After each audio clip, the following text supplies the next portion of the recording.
I can't remember the last time I felt normal.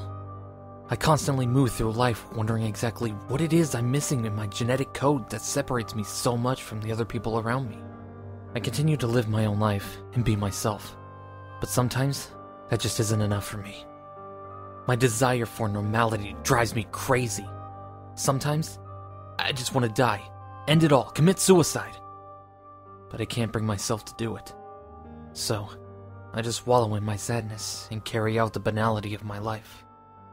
I'm walking home from school one day, pissed about my shitty grades and this girl who turned me down, which is something I'm quite acquainted with by now, when all of a sudden, this force lifts me from the ground and slams me into the brick wall, knocking the wind out of me and causing my eyes to water, distorting my vision.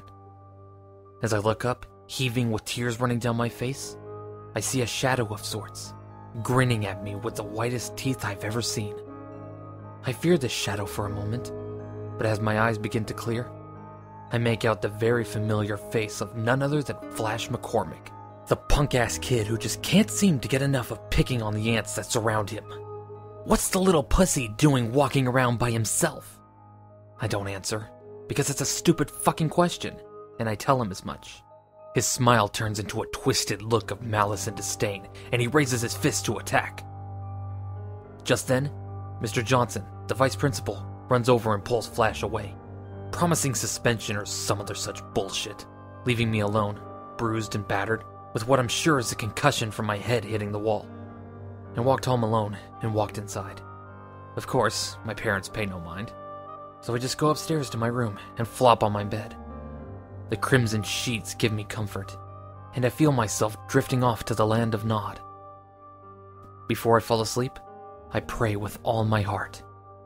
To any deity who's listening, I have just one small request. Protect me from those who hurt me, and punish the wicked for what they have done. Feeling satisfied with my request, I drift off peacefully into a dream of love and sanctity, a world filled with my desires and achievements. I sleep better than I have in my entire life. When I awake, I sense something is off in my room. It was as if the spell of my dreams had been distorted entirely and replaced with something sinister and appalling. I quickly understand my uneasiness as I look to my closet door and see the still grinning face of Flash nailed steadfast to it. I wanted to scream, but I couldn't bring myself to make any noise at all.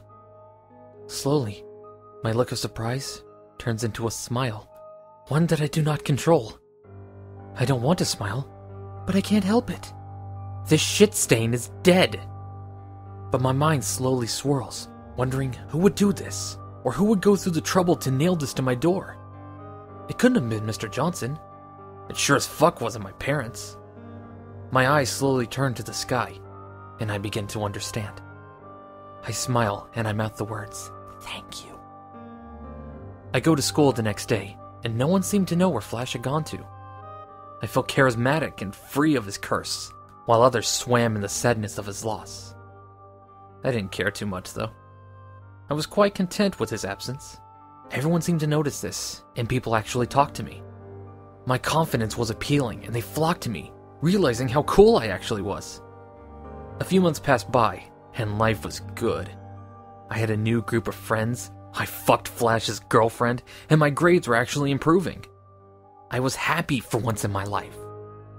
One day, as I was sitting in the cafeteria, when I saw this kid sitting by himself, he kept looking at me, and it was really starting to piss me off. I walked over and sat down next to him. "Hey, why don't you take a fucking picture? It'll last longer." He looked timidly at me and expressed his desire to be just like me, to actually have friends, to just be happy. I laughed in his face before tossing his food on the floor. I walked away laughing as my friends joined me and laughed with me about the fag whose food I just tossed. As I left school that day, I felt bad for what I had done, and the torment I had caused that kid. I didn't even know his name, so I couldn't call and apologize, and I couldn't find him in the crowd leaving the school. So I was just gonna have to apologize tomorrow. That night, Derek Glover went home in sorrow, having been bullied by the kid he wanted to be.